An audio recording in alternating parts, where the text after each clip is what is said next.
sobre os anjos, né? Temos uma caminhada ainda muito longa no catecismo, mas vamos devagarinho aí, aos poucos, aprendendo essas doutrinas.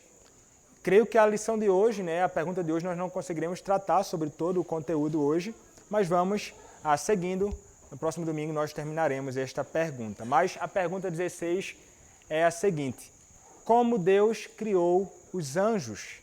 Resposta: Deus criou todos os anjos como espíritos imortais, santos, poderosos e excelentes em conhecimento, para executarem os seus mandamentos e louvarem o seu nome, todavia sujeitos à mudança. Então, esta é a pergunta, bem como a resposta da pergunta 16 do Catecismo Maior. Então, vai tratar sobre a criação dos anjos. E um fato que nós devemos entender é o fato de sua criação, né?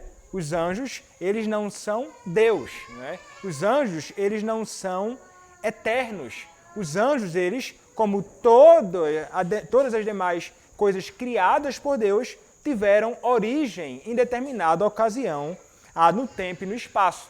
Então, os anjos são uma criação de Deus e os anjos são criados distintos do próprio Senhor. Quando nós olhamos para a Escritura, nós encontramos, por exemplo, o Salmo 148, verso 2, nos dizendo assim: louvai-o todos os seus anjos, louvai-o todas as suas legiões celestes. E ainda, no verso 5, nos diz: louvem o nome do Senhor, pois mandou ele e foram criados. Então, note, eles devem louvar ao Senhor, e então o verso 5 é dito: louvem o nome do Senhor, pois mandou ele e foram criados. Então, este salmo, como também o texto de Colossenses, capítulo 1, verso 16, 1 Reis, capítulo 22, verso 19, Salmo 103, versos 20 a 21, declaram a realidade da criação dos anjos pelo próprio Senhor e Deus. Diz assim, Salmo 103, versos 20 a 21, que está pertinho aqui: bendizei ao Senhor todos os seus anjos, valorosos em poder, que executais as suas ordens e lhe obedeceis a palavra. Bendizeis ao Senhor todos os seus exércitos, vós, ministros seus, que fazei a sua vontade. Então, o Senhor criou os anjos. Mas, ainda pensando, irmãos, sobre a natureza de sua criação, espiritualidade e invisibilidade. Os anjos criados por Deus, eles são seres invisíveis, são também seres espirituais, são seres incorpóreos, ou seja, eles não possuem um corpo físico como o corpo que nós possuímos. Que eles são incorpóreos fica claro, por exemplo, em Hebreus capítulo 1, versos 7 e 14. Hebreus capítulo 1, versos 7 e verso 14, nos diz assim: ainda, quanto aos anjos, diz: aquele que a seus anjos fez ventos e a seus ministros labareda de fogo. Verso 14 agora: não são todos eles espíritos ministradores enviados para serviço a favor dos que hão de herdar a salvação? Em Hebreus, irmãos, capítulo 1, versos 4 a 14, serve para nos mostrar, e vai nos mostrar a superioridade de Jesus Cristo, não é? Hebreus vai mostrar a superioridade de Cristo em vários aspectos, mas Hebreus 1, 4 a 14 serve para mostrar a sua superioridade. Jesus está sendo contrastado com os anjos. E esses anjos aqui não são nem divinos, nem humanos. São antes ventos, ou, como diz, uma chama de fogo e espíritos ministradores. Então começa a perceber a distinção que há. Não são Deus, mas também não são como os homens. A palavra ventos em hebraico, por exemplo, e grego, pode igualmente ser traduzida como espíritos. Então eles são espíritos. No versículo 14 de Hebreus capítulo 1, vemos o contraste entre Cristo entronizado e seus servos anjos, que são todos espíritos ministradores. Há uma distinção, inclusive, não somente entre Deus o Pai e os anjos, mas entre Cristo e também os próprios anjos. O próprio Senhor Jesus Cristo também diz dos anjos que eles não se casam nem se dão em casamento. Interessante, não é? Coisa comum aos seres humanos, mas no que diz respeito aos anjos, totalmente distinto. Marcos vai falar sobre isto, Mateus capítulo 22, verso de número 30, também reforça essa realidade. E que anjos, irmãos, são realmente invisíveis, é evidente em passagens como Lucas capítulo 24, verso de número 39. Lucas capítulo 24, verso de número 39, a palavra do Senhor vai nos dizer assim.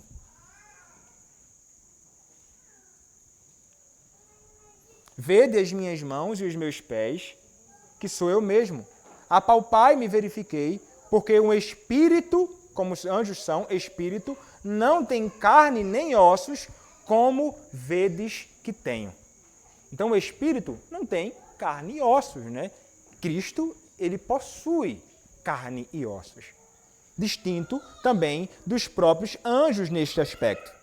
Quando nós olhamos também para o Novo Testamento, agora considerando Colossenses capítulo 1, verso 16, uma referência que fiz há pouco, Colossenses 1, verso 16, a palavra do Senhor vai nos dizer assim. Colossenses 1, 16. Pois nele foram criadas todas as coisas, nos céus e sobre a terra, as visíveis e as invisíveis, sejam tronos, sejam soberanias, quer principados, quer potestades, tudo foi criado por meio dele e para ele. O que é que o apóstolo Paulo então está nos dizendo aqui? Aqui, Paulo, ele vai se referir também aos anjos e aos seres inteligentes, não físicos, invisíveis, de duas maneiras. Quais são as maneiras que ele vai se dirigir? Primeiro, ele vai falar aqui neles como aqueles nos céus. Não é? Ele vai dizer, como aqueles nos céus, que, como veremos mais à frente, é o lar dos anjos. Em segundo, ele vai dizer como os invisíveis, né? Ou como o invisível. Ele vai falar aqui no texto de Colossenses 1,16, denotando criaturas espirituais e inteligentes em contraste com as criaturas visíveis ou corpóreas. Então, os anjos são invisíveis, incorpóreos, e aqui é apresentado os anjos como tendo sido uma criação de Deus distinta dele, distinta de Cristo e distinto dos anjos. Isso, obviamente, irmãos, quando nós falamos que os anjos não possuem corpo, isso não quer dizer que os anjos não possam assumir uma forma humana se acharem necessário. A Escritura nos apresenta ocasiões em que o anjo, ele assumiu um corpo, não é? Eles não apenas fizeram tais aparições corporais no Antigo Testamento, eles fizeram tanto aparições corporais no Antigo quanto no Novo Testamento. Temos lá, por exemplo, ao que é revelado em Gênesis capítulo 28, verso de número 12. Gênesis capítulo 28, verso de número 12, quando a Escritura Sagrada nos diz assim. Ou melhor, acho que eu estou apontando a referência. Gênesis 28, verso 12. E sonhou, exposta na terra uma escada cujo topo atingia o céu, e os anjos de Deus subiam e desciam por ela. Mas, ainda, nós podemos olhar o que diz Atos, capítulo 27, versos 23 a 24. Atos, capítulo 27, versos 23 a 24, a Escritura Sagrada nos diz assim: porque esta mesma noite um anjo de Deus, de quem eu sou e a quem eu sirvo, esteve comigo, dizendo, Paulo, não temas.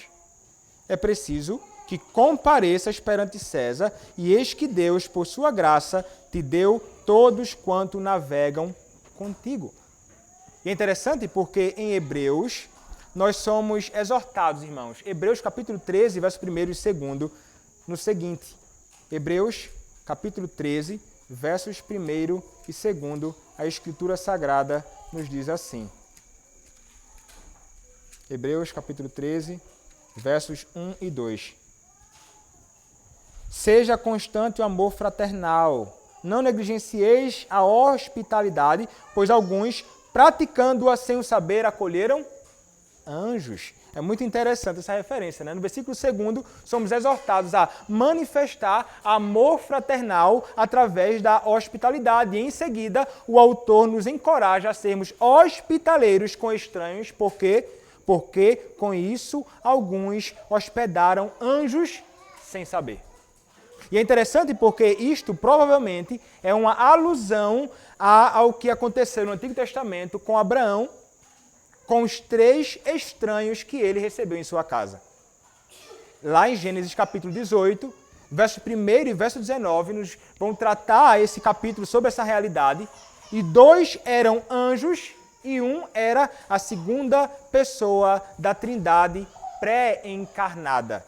O entendimento que nós temos é que tratava-se da segunda pessoa da Trindade, Cristo, pré-encarnado na aparição dos 3 homens diante do próprio Abraão. 2 deles eram anjos, em forma humana.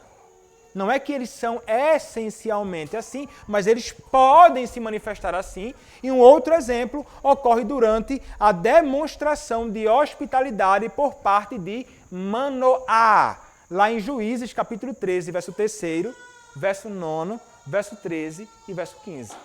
Mais uma manifestação escriturística de que anjos eles podem assumir para si, durante um período, em algum evento, um corpo.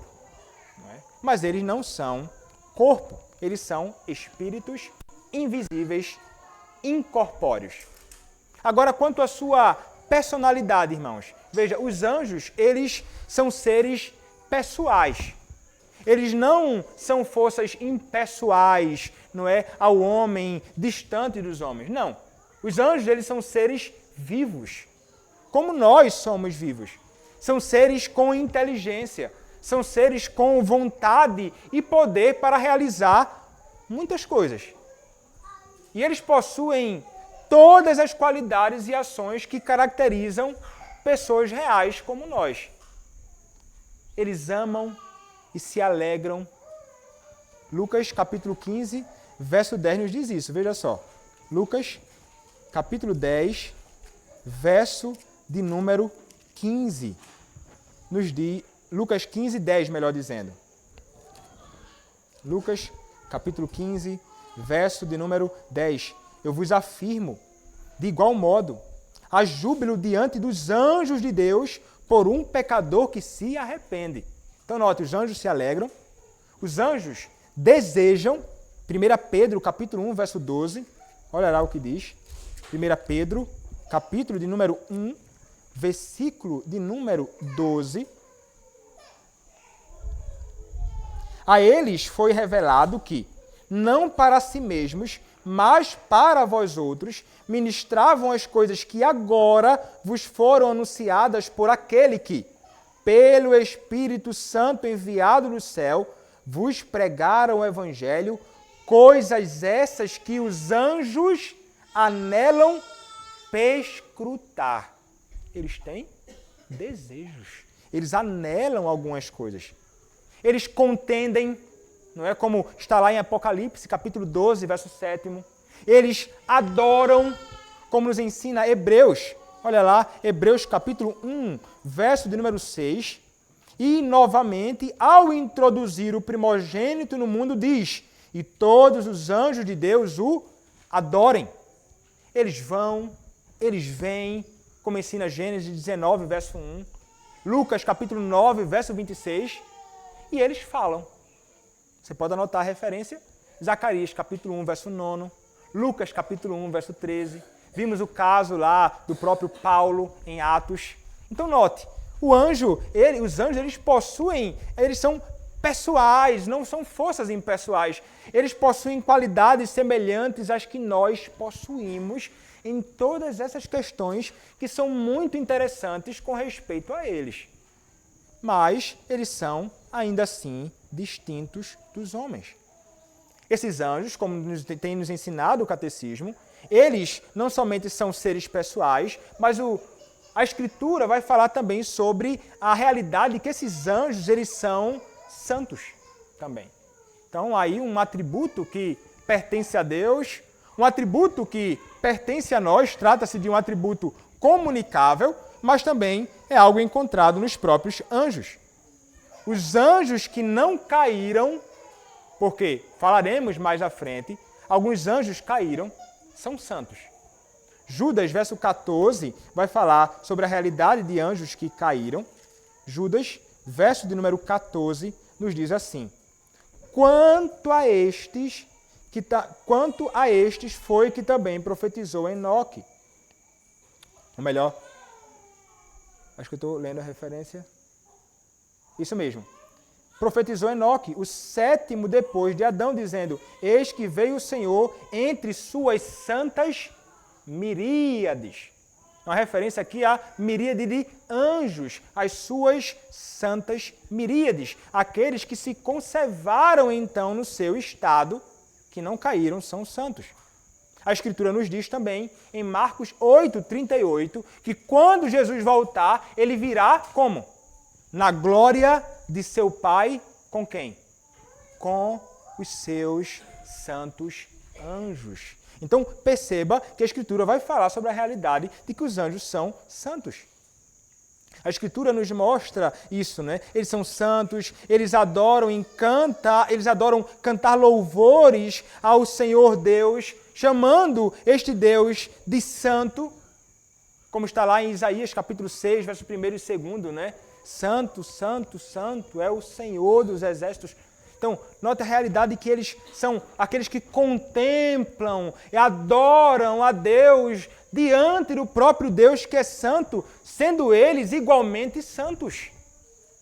Não somente Isaías 6, 1 a 2 nos ensina isso, mas Apocalipse 5, versos 10 a 11, também nos mostram essa realidade. Os anjos, irmãos, os anjos caídos pecaram, mas os santos anjos não, de forma nenhuma. 2 Pedro, capítulo 2, verso 4, nos ensina o seguinte. 2 Pedro, capítulo 2, verso de número 4.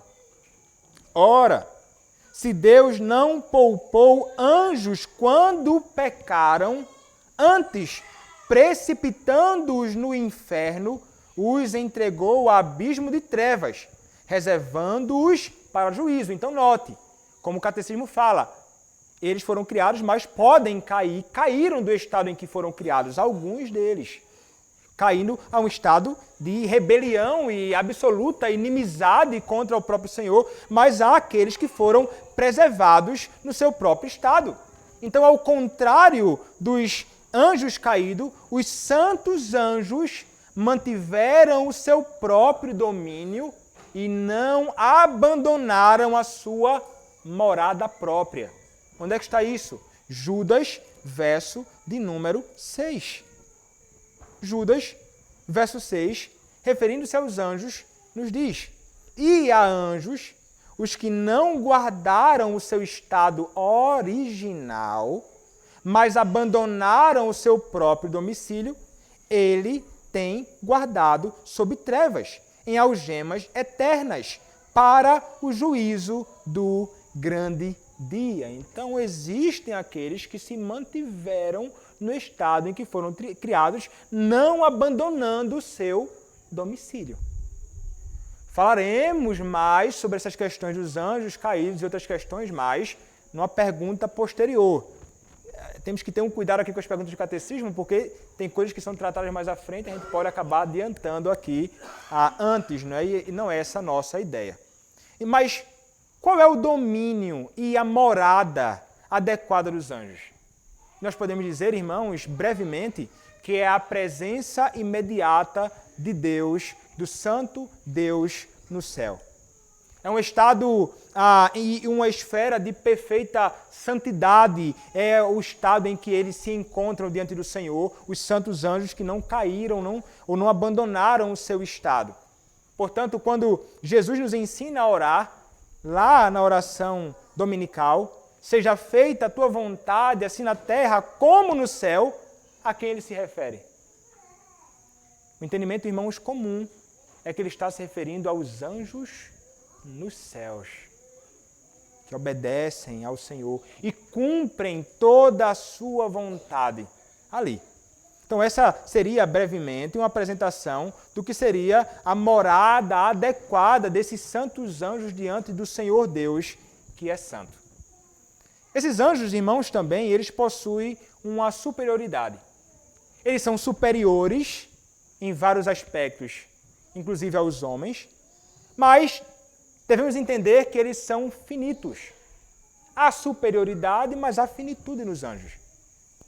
Veja, embora os anjos eles possuam qualidades que são superiores às qualidades dos homens comuns, como todos nós, não é? Eles possuem características e qualidades que realmente são distintas.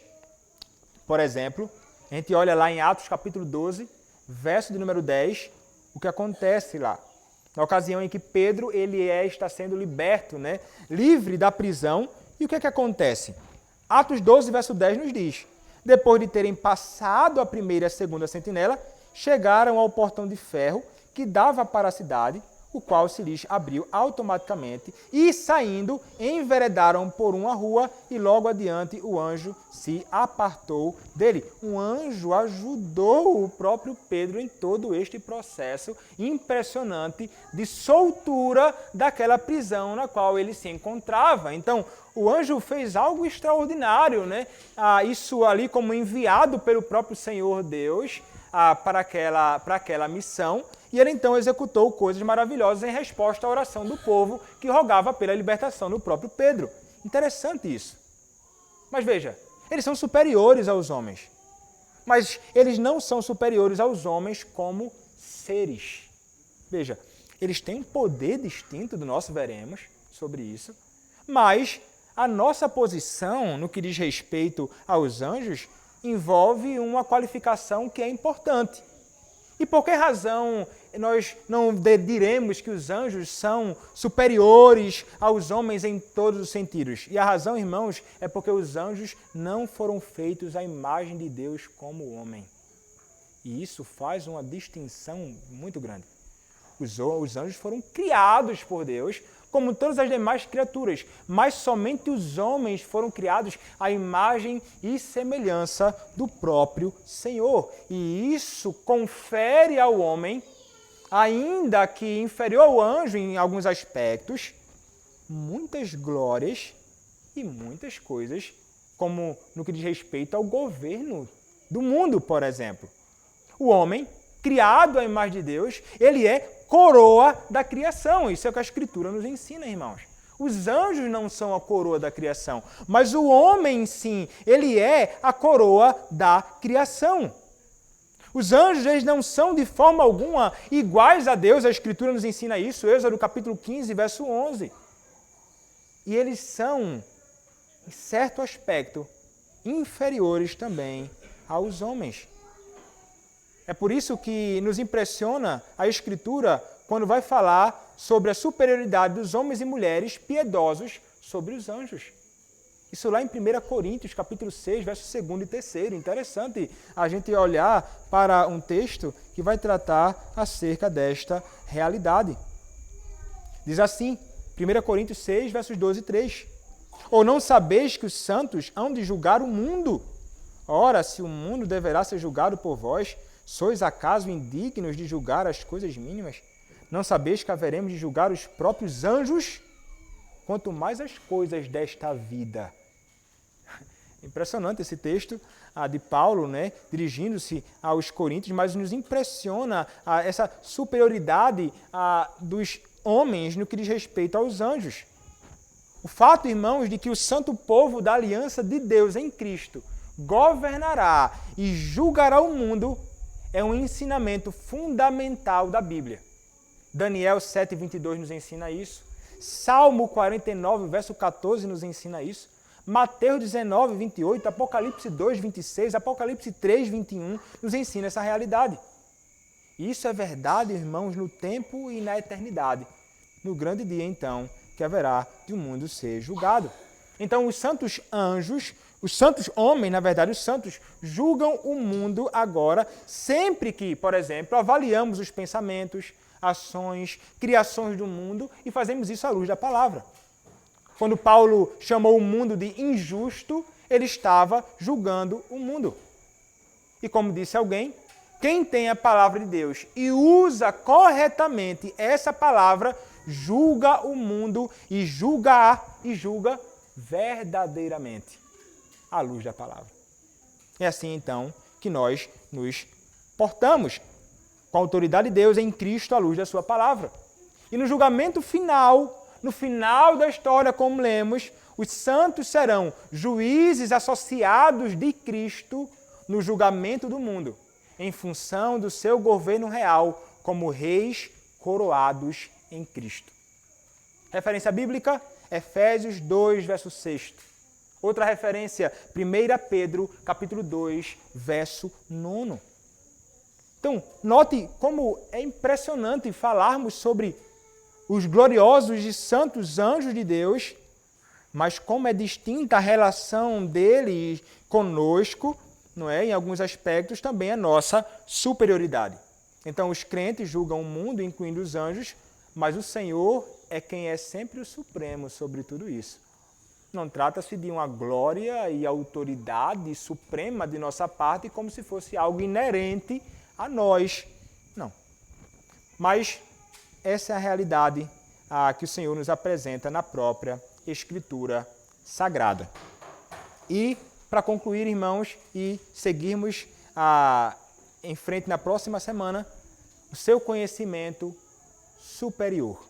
Aí, então, nós veremos que há uma relação de superior nos anjos conosco. Veja, a inteligência, sabedoria e conhecimento dos anjos são muito superiores à dos seres humanos.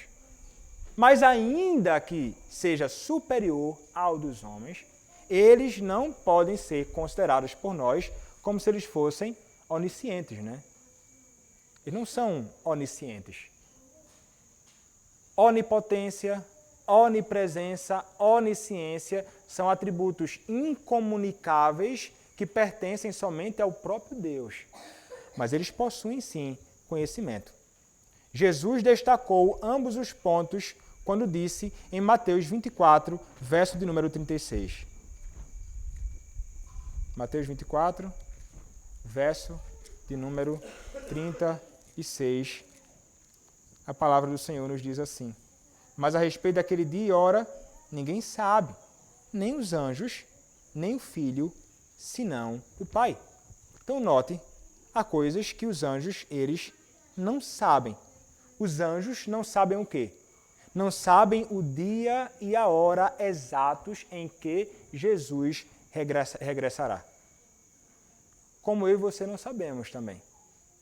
Eles conhecem Deus, eles conhecem o caráter de Deus, eles conhecem a glória de Deus, eles conhecem os planos de Deus, a vontade de Deus, direta, profundamente, intimamente eles conhecem, uma vez que eles veem continuamente a face de meu Pai, que está nos céus, como diz Mateus, capítulo 18, verso 10.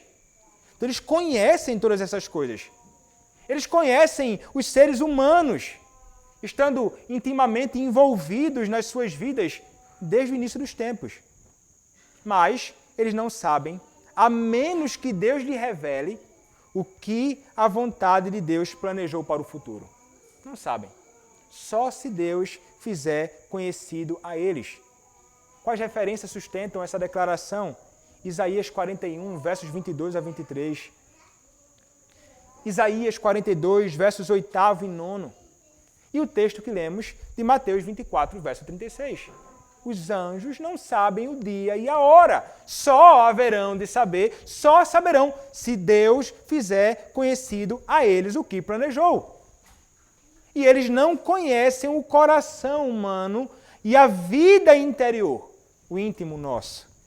Eles podem olhar o que fazemos e contemplarem o que fazemos, podem saber muito acerca de nós por causa do que contemplam, contudo, eles não podem sondar o meu e o seu coração. nem anjo bom, nem anjo mau. Satanás não sabe o que se passa no seu coração. Ele não é onisciente. Ele não sonda os corações dos homens. Veja, irmãos, o que foi que Salomão confessou? Mas antes, veja, o que foi que Salomão confessou ao Senhor?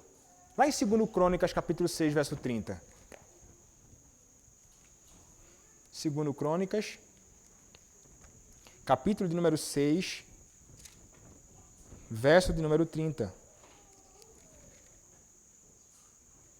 Diz assim: ouve tu dos céus, lugar da tua habitação.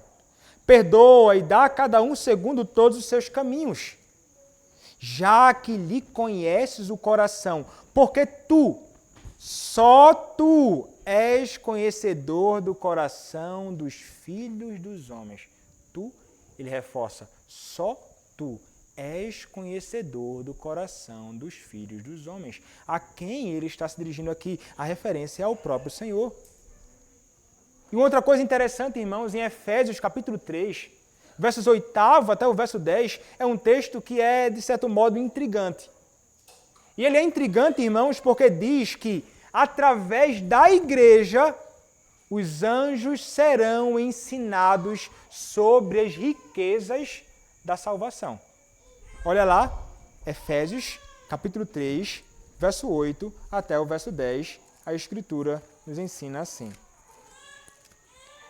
Efésios 3, versos 8 a 10, diz assim: a mim, o menor de todos os santos, me foi dada esta graça de pregar aos gentios o evangelho das insondáveis riquezas de Cristo e manifestar qual seja a dispensação do mistério desde os séculos oculto em Deus que criou todas as coisas, para que pela igreja a multiforme sabedoria de Deus se torne conhecida agora dos principados e potestades nos lugares celestiais, aqueles que são invisíveis, uma referência então aos próprios anjos.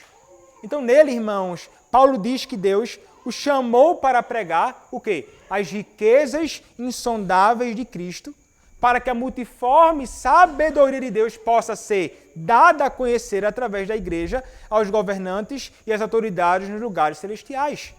Mas os anjos, eles podem, como diz o texto, eles veem isso, né? É intrigante ver que através da igreja os anjos serão ensinados sobre as riquezas da salvação. A Bíblia, então, irmãos, ensina claramente não só que os anjos têm um profundo interesse na obra da redenção, mas que o seu conhecimento e bem-aventurança são aumentados pela exibição da glória de Deus na salvação dos homens. Eles contemplam isso, anelam por isso, desejam então ser ensinados e são ensinados deste modo, como diz o próprio apóstolo Paulo aqui em Efésios capítulo de número 3.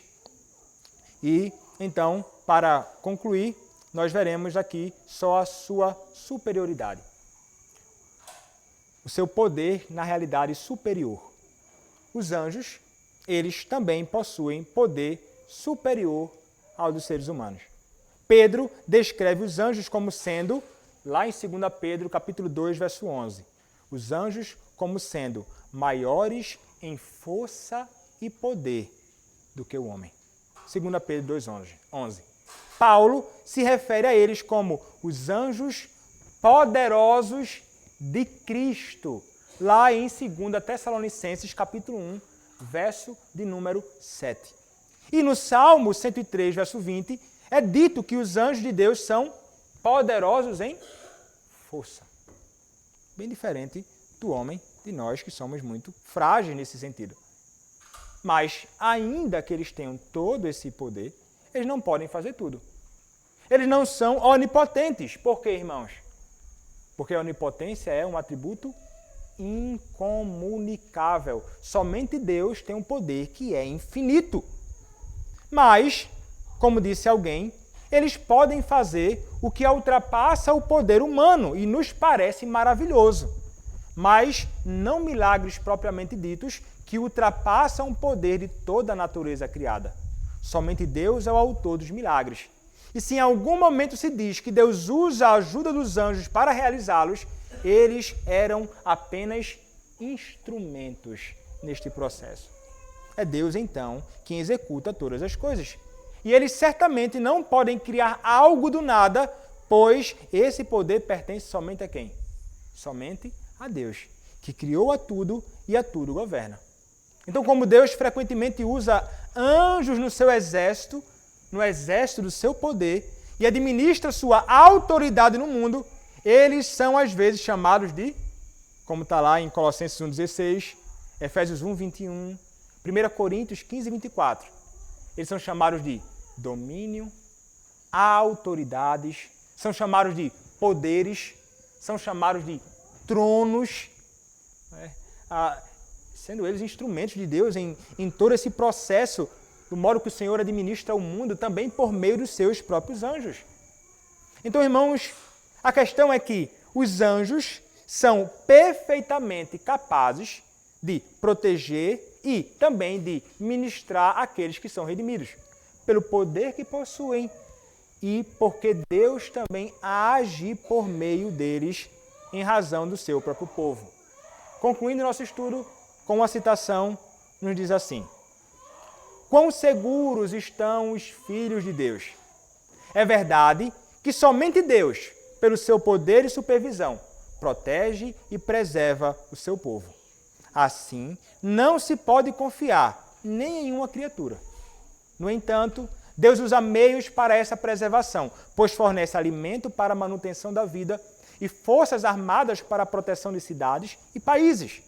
Deus, portanto, deve ser reconhecido pela provisão de meios e devemos ficar maravilhados e regozijar-nos com a maneira como Ele dirige os santos anjos a usar criaturas tão gloriosas para preservar seres humanos tão minúsculos e insignificantes. O poder que possuem é para o bem do povo de Deus. E é deste modo, então, que o Senhor Deus, Ele cuida daqueles que são o seu próprio povo. E aqui, irmãos, a gente vai concluir, vai dividir essa nossa estudo, então, em duas partes, né? A minha ideia é sempre tentar terminar o culto ali por volta das 10h30, 10h40, para a gente tentar, então, ter um intervalo, voltar e 11h30, 11h40 nós concluirmos o nosso estudo para que possamos ir. Então, hoje nós concluímos aqui o nosso estudo. Semana que vem nós veremos o seu número, qual o número dos anjos, sua diferença mais clara em relação à raça humana. Veremos a época de sua criação, quando eles foram criados, né? Em que momento, em que dia ali da criação. E falaremos um pouco também sobre a habitação dos anjos, sobre o ministério dos anjos também, e então nós concluiremos essa pergunta. Então, semana que vem, se Deus permitir, nós falaremos sobre os demais pontos sobre os anjos e alguma pergunta posterior do catecismo, voltaremos para falar sobre outras questões relacionadas a eles também, de modo mais particular e mais claro também tratando sobre a queda e enfim, o estado de outras questões relacionadas aos anjos. Aqui a gente para. Algum irmão tem alguma